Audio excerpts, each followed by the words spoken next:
Liturgia do dia 6 de setembro de 2022, terça-feira da 23ª semana do Tempo Comum. Primeira leitura. Leitura da primeira carta de São Paulo aos Coríntios. Irmãos, quando um de vós tem uma questão com o outro, como se atreve a entrar na justiça perante os injustos, em vez de recorrer aos santos? Será que ignorais que os santos julgarão o mundo? Ora, se o mundo está sujeito a vosso julgamento, seríeis acaso indignos de deliberar e julgar sobre questões tão insignificantes? Ignorais que julgaremos os anjos? Quanto mais coisas desta vida. No entanto, se tendes dessas questões a resolver, recorreis a juízes que a Igreja não pode recomendar.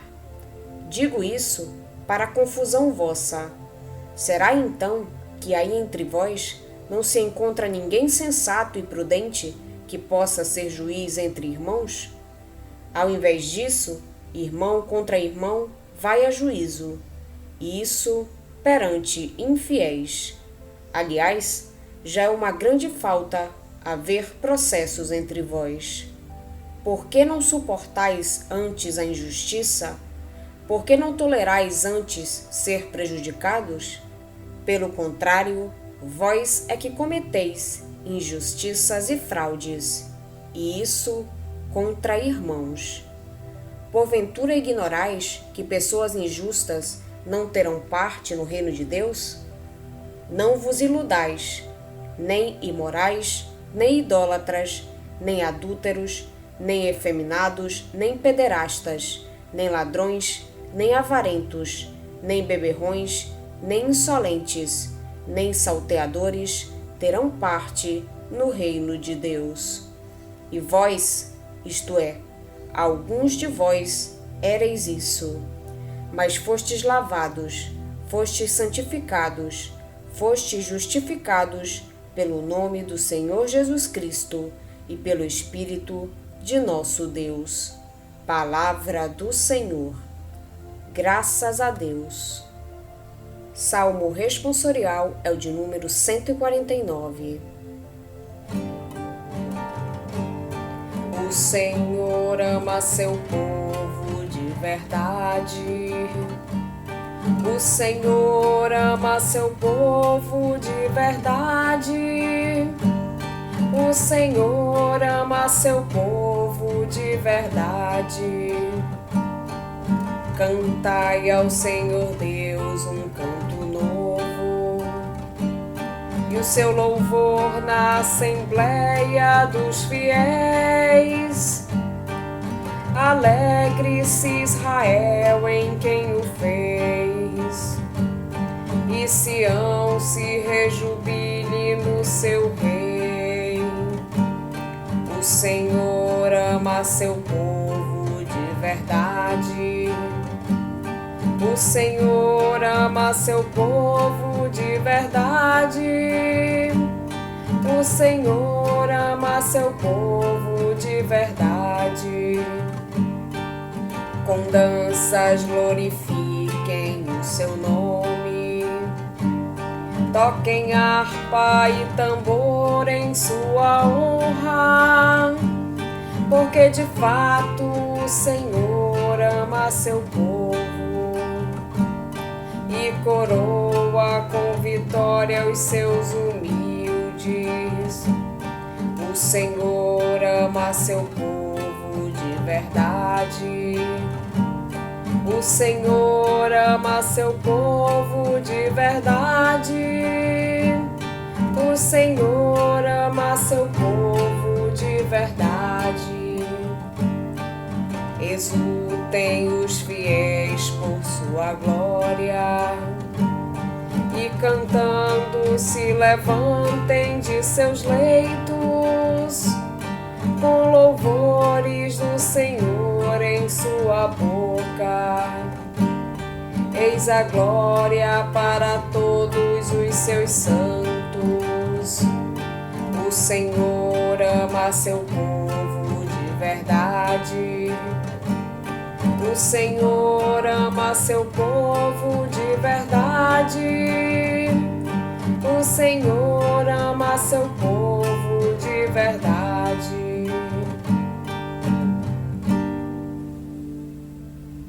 Evangelho de Jesus Cristo, segundo São Lucas. Naqueles dias, Jesus foi à montanha para rezar e passou a noite toda em oração a Deus. Ao amanhecer, chamou seus discípulos e escolheu 12 dentre eles, aos quais deu o nome de apóstolos. Simão, a quem impôs o nome de Pedro, e seu irmão André, Tiago e João, Filipe e Bartolomeu, Mateus e Tomé, Tiago, filho de Alfeu, e Simão, chamado Zelota, Judas, filho de Tiago, e Judas Iscariotes, aquele que se tornou traidor. Jesus desceu da montanha com eles e parou num lugar plano. Ali estavam muitos dos seus discípulos e grande multidão de gente de toda a Judéia e de Jerusalém, do litoral de Tiro e Sidônia. Vieram para ouvir Jesus e serem curados de suas doenças. E aqueles que estavam atormentados por espíritos maus também foram curados.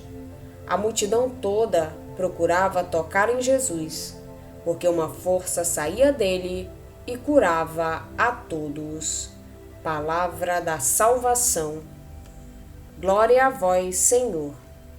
No texto da primeira leitura, emerge outra situação da comunidade de Corinto. Alguns cristãos, na tentativa de dirimirem algumas questões surgidas entre eles, apelaram para tribunais pagãos.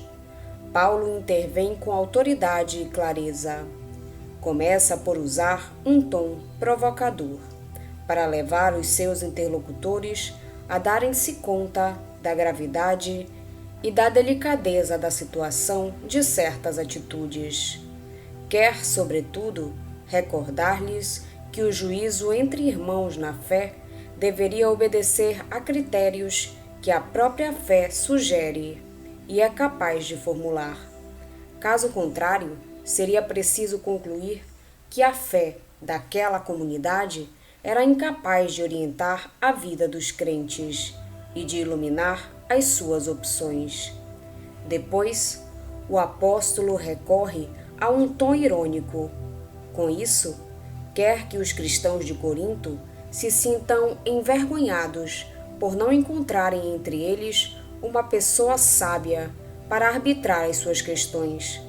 É uma ironia cheia de tristeza e mesmo, talvez, de uma certa raiva, semelhantes às que Paulo manifesta noutras cartas.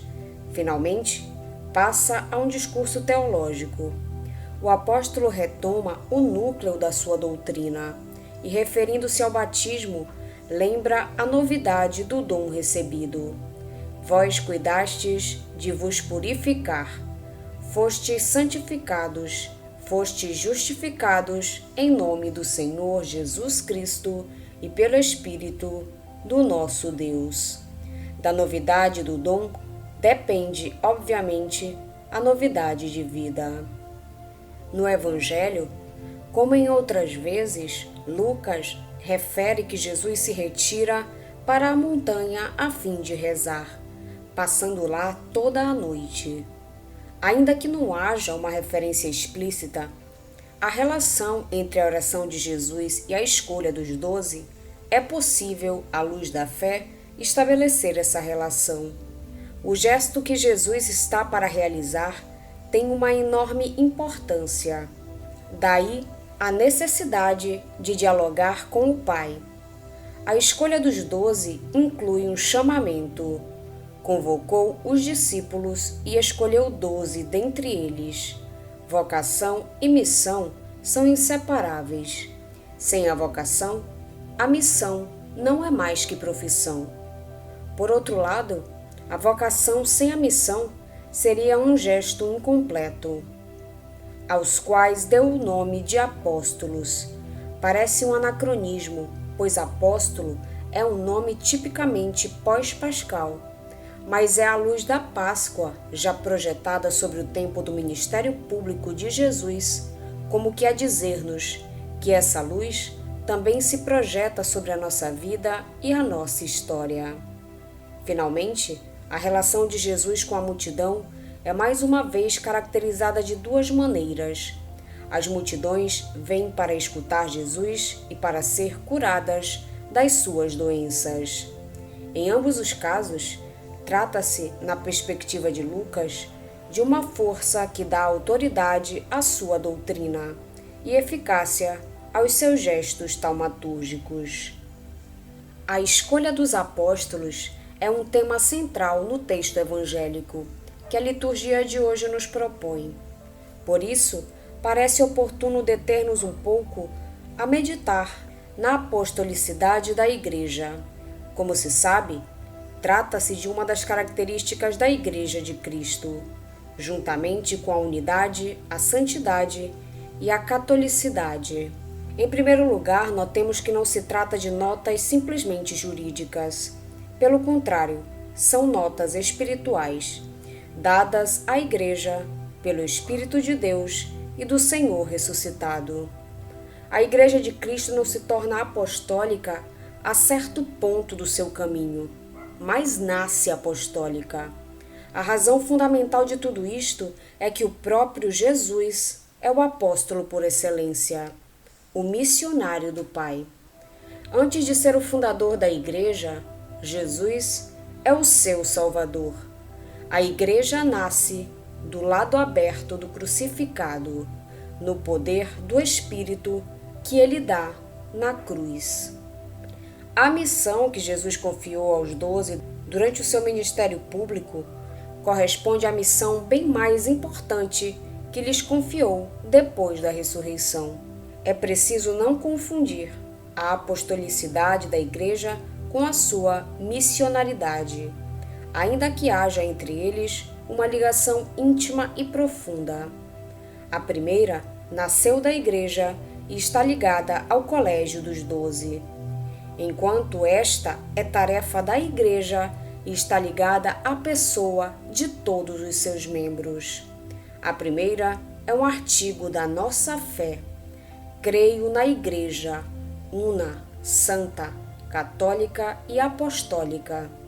A segunda é objeto do nosso testemunho. Todos somos chamados a ser discípulos de Jesus e levar a sua mensagem de paz aonde estivermos. Vamos pedir a Deus que nos auxilie no dia de hoje para que possamos permanecer na sua santa vontade. Pedimos também a intercessão da Virgem Maria e de todos os anjos e santos de Deus. Pai nosso que estais nos céus, santificado seja o vosso nome. Venha a nós o vosso reino, seja feita a vossa vontade, assim na terra como no céu. O pão nosso de cada dia nos dai hoje.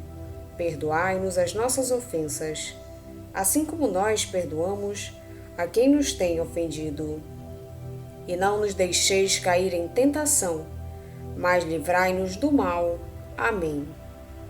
Oração.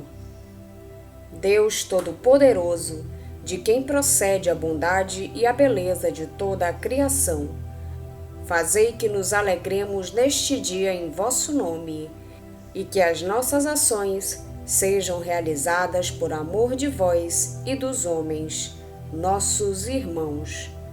Por nosso Senhor Jesus Cristo, vosso Filho, na unidade do Espírito Santo. Amém. Estivemos reunidos em nome do Pai, do Filho e do Espírito Santo. Amém. Tenham todos um abençoado dia. Fiquem na santa paz de Jesus. Se inscrevam no canal, deixem seu like e compartilhem essa mensagem com seus amigos. Um grande abraço e até o próximo vídeo.